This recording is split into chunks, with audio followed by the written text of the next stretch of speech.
right, guys. Well, welcome back. Friends with Cars, F1 Talk. What a race. Brazil. Obrigado, Brazil. Obrigado. The Brazilian Grand Prix. What a race. I don't know what that means. Is it you're happy with the result? Oh, I wonder why you're so happy with the result. I might just go. If you notice, I wore my Mercedes hat, not my Bada specific Mercedes hat, because I didn't want to get my heart broken, have a chance to get my heart broken, so I figured I'd give it 2 chances. It's too late. My heart's already broken. Well, No. I think it was a great race. We saw some safety cars, which is very important. Mm-hmm. I think they played a key role in the results. They did. Most definitely, especially in the way Sergio Perez ended up at the end of the race. Well, I'd like to start off with qualifying. I know sometimes we kind of just jump into the race, but there's definitely a lot of tea for the qualifying A lot section. to unpack on this qualifier. Lewis Hamilton already starts off the weekend with a 5-place grid penalty because he took a new internal combustion engine or unit. Which, let's pause that for a second, because I really think that this is going to be detrimental to the end of the season. I think this was the perfect time to take a power unit change, because we have 3 races left and he's got a fresh motor pretty much. So, wow, this is going to... I don't know where Red Bull's at with the amount of changes that they have, but if they're willing to take the penalty, why not? They could also do a switch in the engine unit. Right. But I think timing-wise, if this is part of the strategy, you did a good job. Absolutely. I think if Red Bull needs to do a change, the next race is going to have to be the one, because Verstappen has a little bit of a lead still. That's the only chance for him to be able to take a penalty and come back and still get some points. Right. Just early enough to see where they're at. And they have that last 2 races to kind of hunker down and get those points. But yes, Hamilton with the 5, and then disaster struck. They went through qualifying. He got called into Parc Ferme and he got disqualified. And I'll let you guys add to that. The disqualification, this is the great thing about Formula One. I think there's a very specific rule. And I don't know, I think they were under. I think it was 84 millimeters on that wing, and it's supposed to be 85 minimum.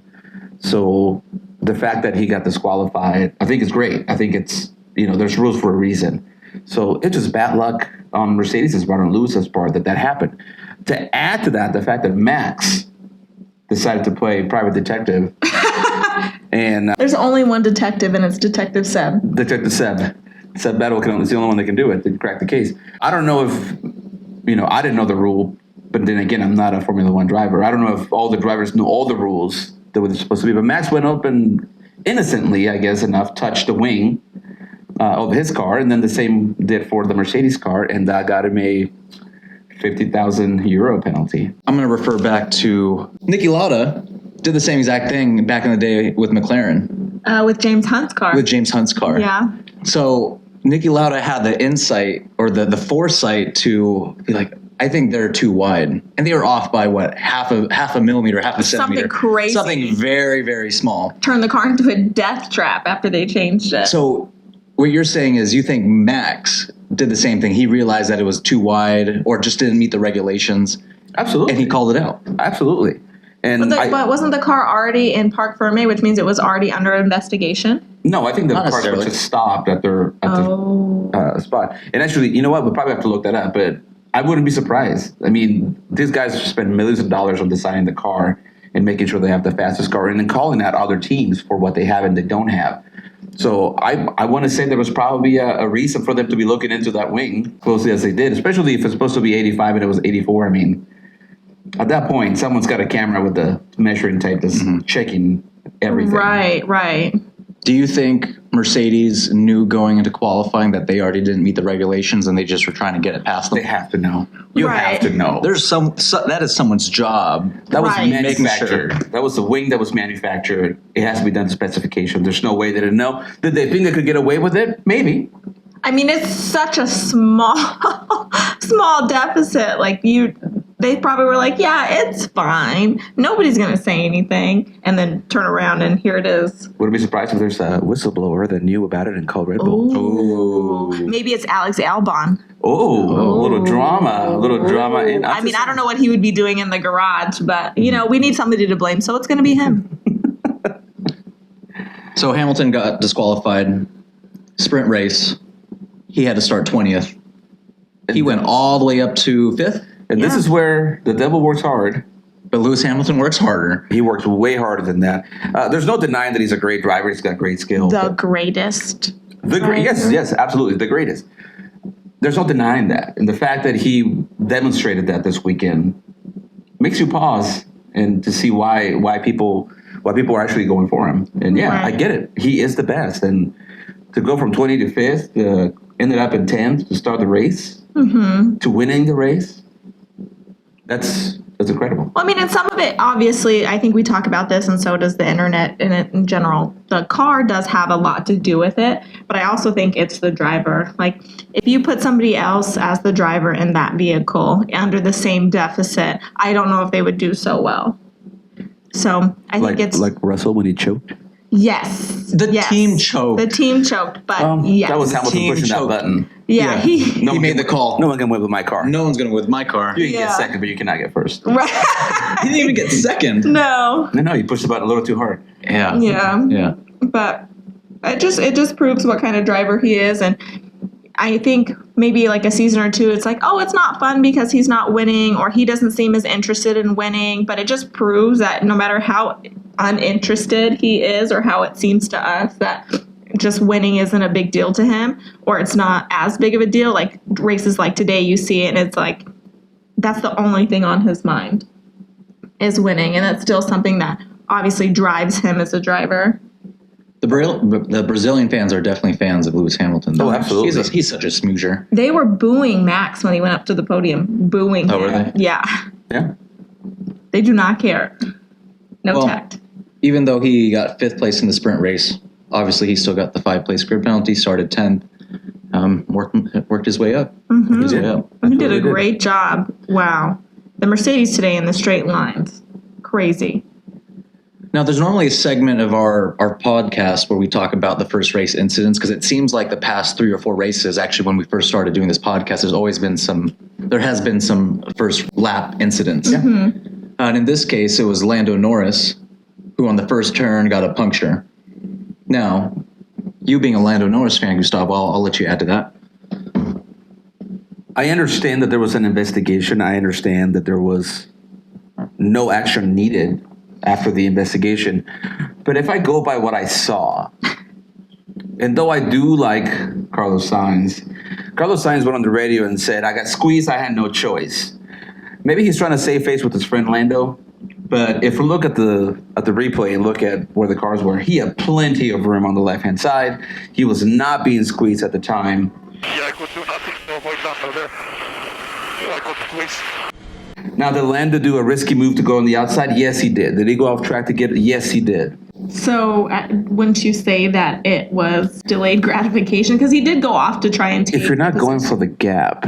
There was no gap. Oh, well, apparently there was. The gap was the grass. He got through at some spot, and Carlos tapped him a little bit. Coming back at him, and Lando Norris touches, and he's got a puncture on his rear left tyre.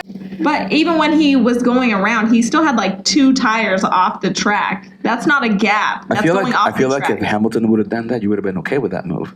You're probably right. So, But then he would have got a 20-second grid penalty, and he would have had to start 20th on the next race. He would have got way bigger. It would have been way more detrimental to his race than it was for Lando. I'm not saying there's no bias in the FIA. I don't know them, but I think that they might treat some drivers maybe a little different. Maybe look at their history and that kind of, like Nikita's always going to be at fault.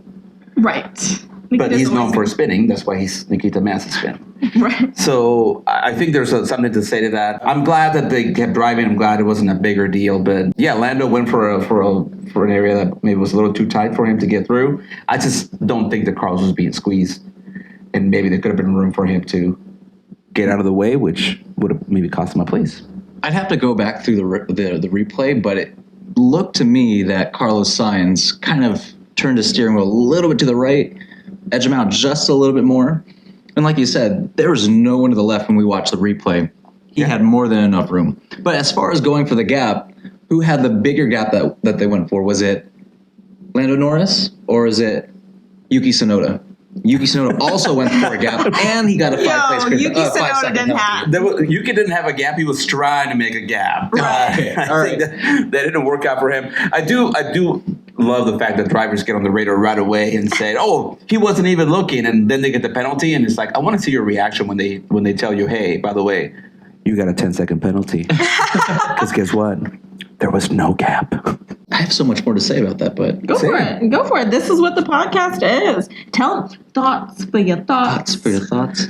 Listen, at some point, all these drivers are going to have to get on and answer these questions that we're asking.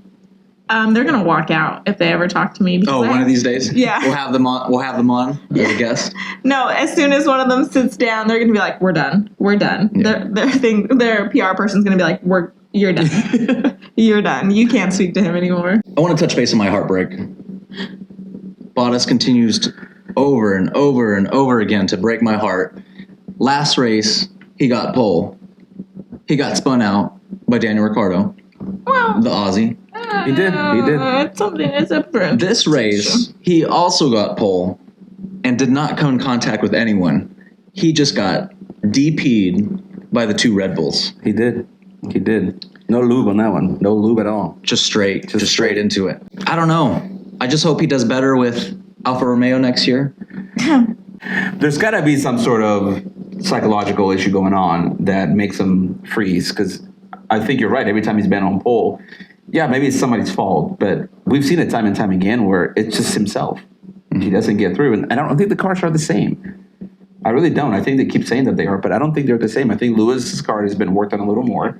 Yes, he had a new engine this time around, but I mean, I think you even mentioned the fact that Bottas let him through without even contesting the fact that they told him to switch cars. Yeah, and that was going to be my next point. Fortunately enough for Lewis, the fact that Bottas did not have pace right off the bat gave Lewis the opportunity, because the engineers came on the radio and said, "Hey, at turn 1, invert the cars." Well, and then also, I mean, yes, the cars are the same, but if the cars were identical with the identical amount of power, they wouldn't need 2 sets of mechanics. They wouldn't need 2 sets of teams, because it would be the same strategy for both cars. It would be the same makeup. So I don't see them being the exact same. So yeah, I'm sure one does have something that the other one doesn't, and so on and so forth. So it's hard to say like, oh, they're the same car, and they say that they're the same car, because it's obvious that they're not.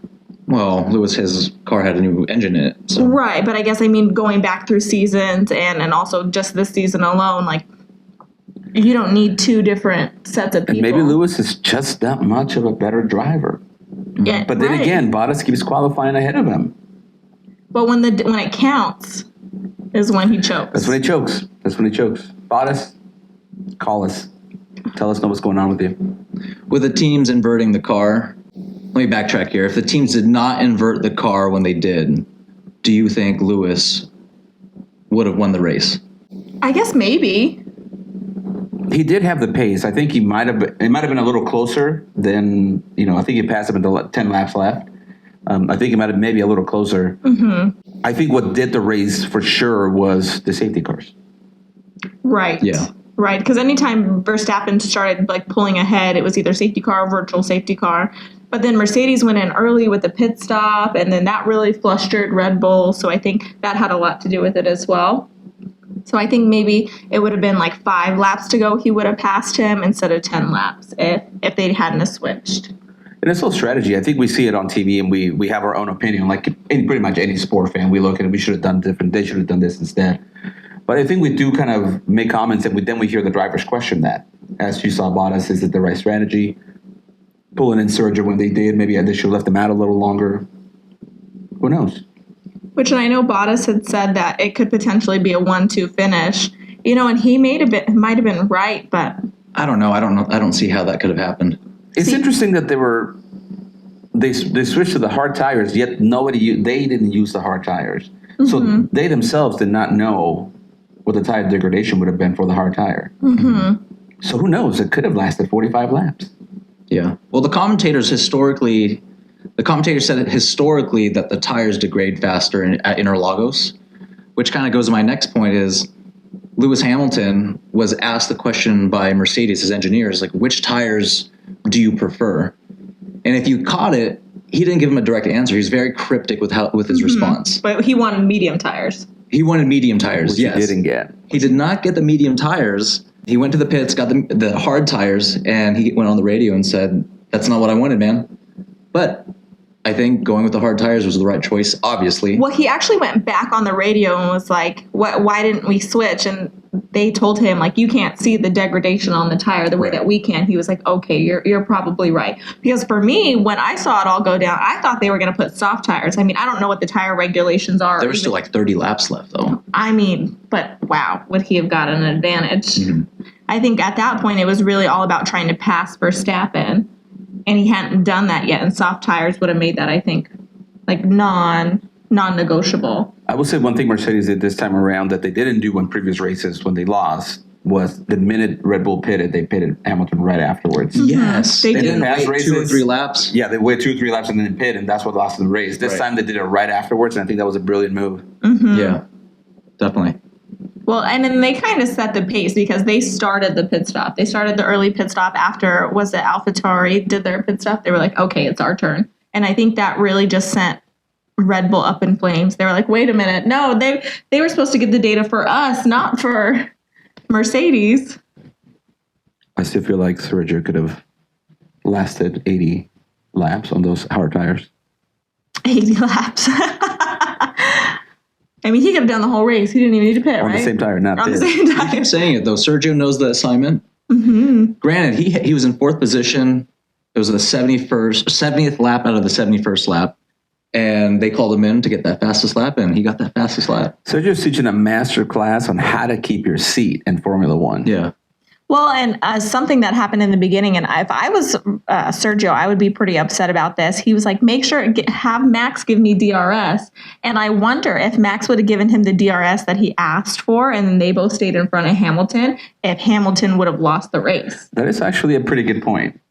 Because then Sergio would have continued to be you're ahead. right. Mercedes had the pace, you're right. So maybe if you give them the DRS, they both get ahead. I mean, Hamilton could have picked up the DRS from Sergio. It could have been dangerous, but that might have changed the whole race. And also, I mean, Sergio's not trying to win the championship. He's not trying to take first place away from Max. He just wanted the DRS to keep Hamilton at bay. So it's not like Max has to worry about Sergio coming ahead of him. It's just being a team player. He should have helped him help himself. Yeah, but we're not necessarily the strategists, right? I think that Right. definitely could have hurt them. Like they said, Mercedes had the pace already for Max to slow down. And Max was ahead 0.7 of a second, 0.7 of a second. So he would have had to slow down to give Sergio the DRS. Well, because he must have been Or over half a second. He must have been over That's what I mean. He's at 1.7 seconds ahead. Okay.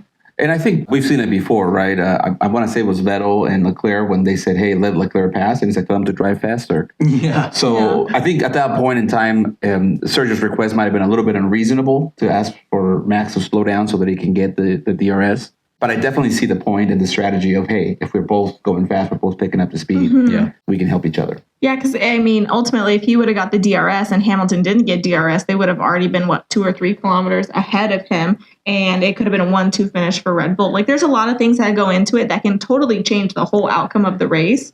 So I wonder if next time that happens, if Max will be like, okay, I'll slow down, you're right. Yeah, and You're again, right, I was wrong. it did not really matter that much because we had the safety car right afterwards. Oh, true. Yeah.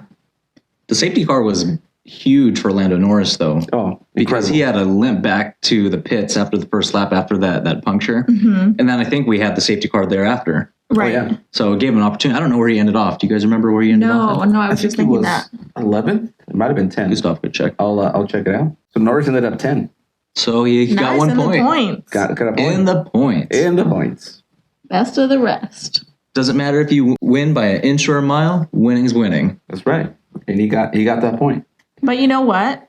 Speaking of movie quotes, I definitely think Bottas and Hamilton shaked and baked it today. They shaked and baked it. There was a time where they seemed like they were actually working together. Yeah, Which is yeah. not something we see all the time. Well, I think at this point, Bottas has accepted his fate. He's not going to win the championship this year. All he can do is really help his team and create a good outcome. And get that bonus. Right, and get good thoughts for going into Alfa Romeo. If he works as a team player now and goes to Alfa Romeo and you can use him there, that's great. But if he has a bad attitude now, what does that mean for Alfa Romeo when he goes there? He's going to have a bad attitude again. So I think now he's just trying to prove that he's a team player and not not mess up his seat. It's definitely exciting to think that the car regulations change next year and they're going to have it'd be more of a level playing field for everybody. So it'll definitely be a new experience. I think this season is just so exciting. I mean, I don't necessarily want to see Max win, but I think it's exciting actually watching the races and not being like, oh, okay, Hamilton's going to win by 23 seconds. I still want Hamilton to win, but it's a little bit nicer that I can talk shit during the race about everything going on. It's nice that you can see the race and know the results beforehand. And fall asleep during the actual race that we're Because watching. you already live. know who won. Whoa. I feel very attacked right now. I'm being ganged up on. I'm sorry that I like to know the winner. That's not the way this works. So I haven't been. So Lewis got his new engine. Mm-hmm. It seems like just in general, the Mercedes had very fast pace, faster than Red Bull.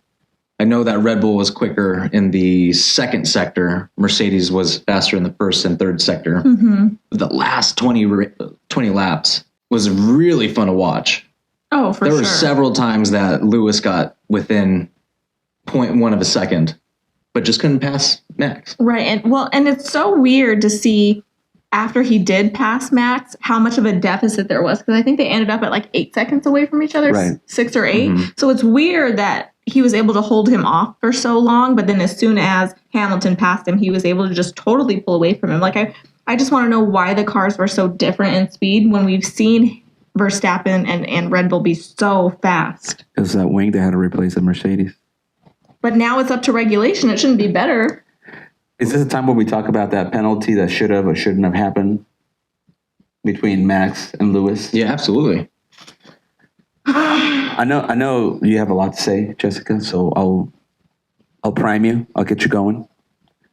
Well, how about you guys? You guys say what you feel first, and I'll close it up. I think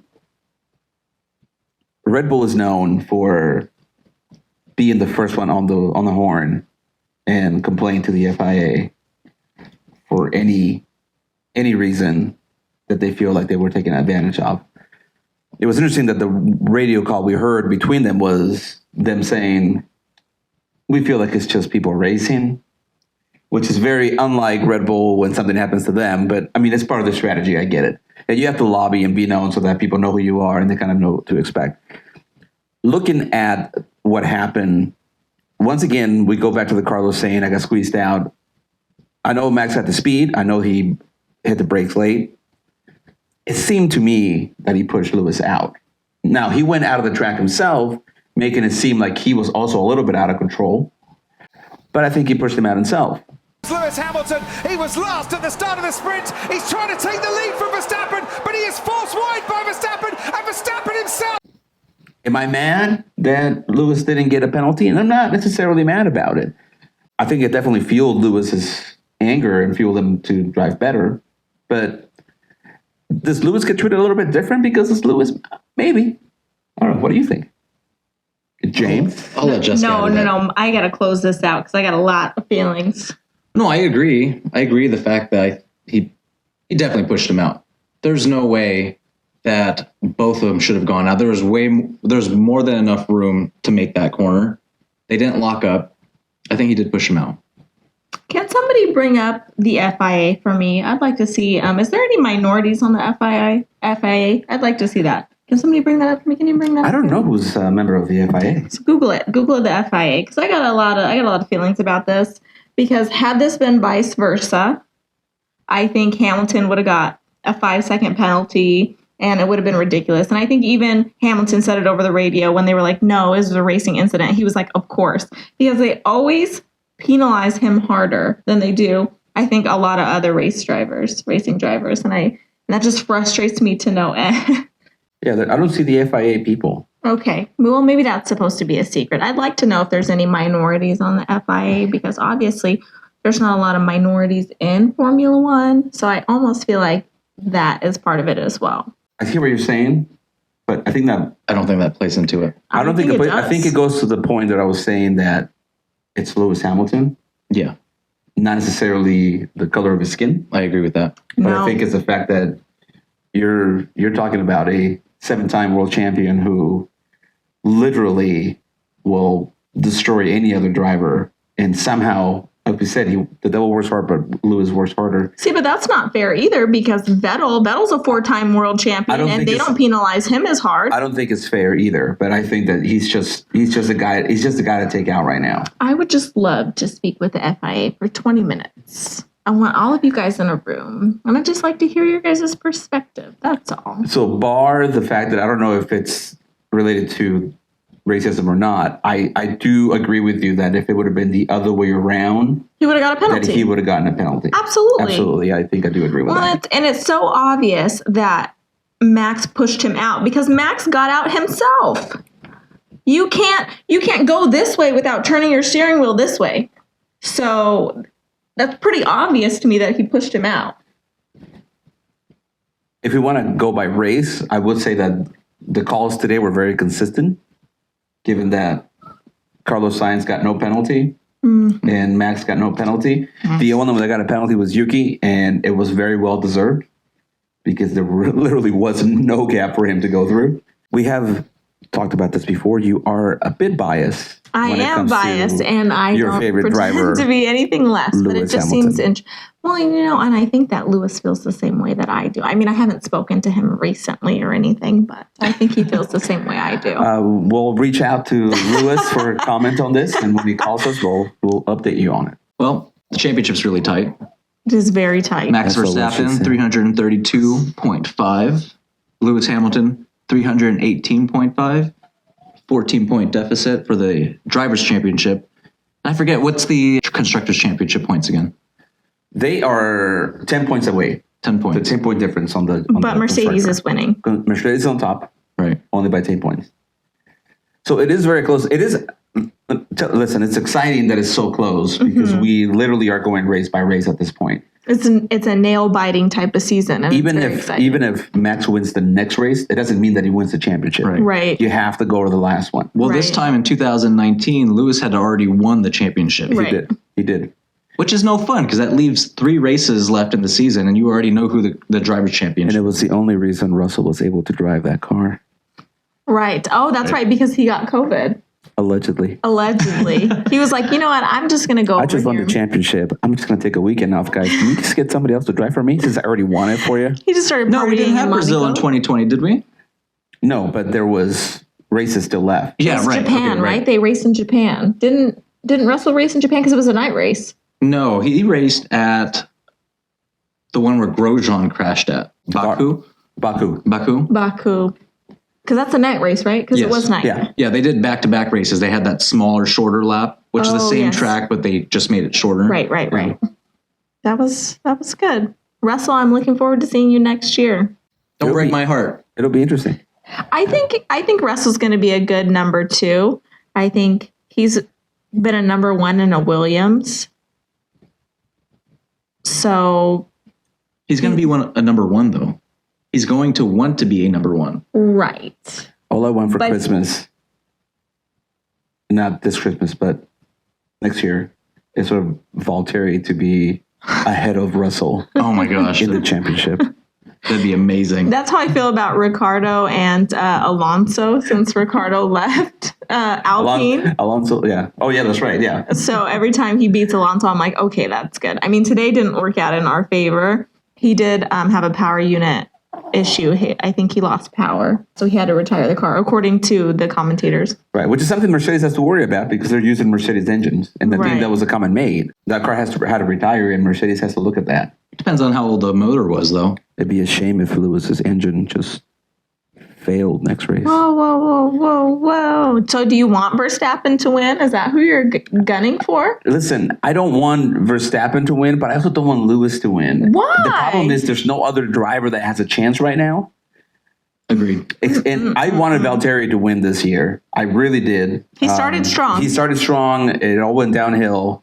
I think there's something about being an 8-time world champion that just sounds really cool. Hey, if he wins, you can definitely say he definitely earned this one. Right. No, for sure. This was not a landslide. Easy season for him. So I think it would be cool. And then he could retire and just be the best racing driver. He's already got a contract for next year. Well, I know. But so next year, when Russell's a great number 2, all he's got to do is wait for Hamilton to retire, and then he could be number one. Imagine Hamilton retires from Mercedes and then it goes work for Ferrari.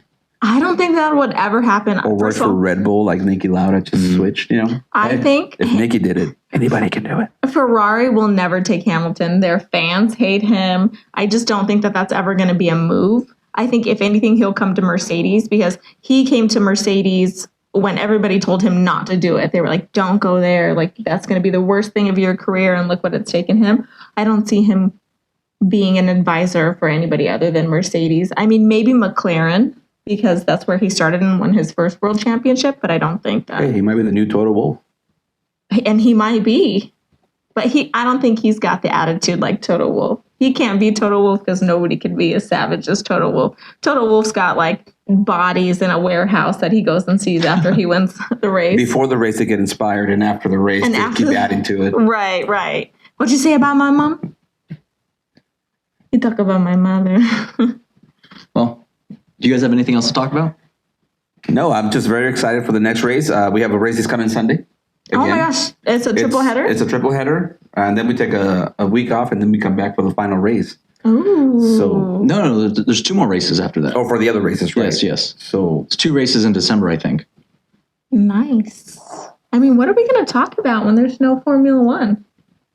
We'll find stuff. we'll find something to talk about. We'll find some controversy somewhere. I am controversial on my own. So Just we're ask in me Qatar, questions. Qatar next weekend. And then Okay. Saudi Arabia. In 4 days, 14 hours, and 11 minutes. Wow. Nice. It's going to be an early race, 6 a.m., guys. Well, and that's just that on that. Love it. Well, thanks for watching again. We will catch up with you after the next race. And thanks for watching. Cheers. Cheers.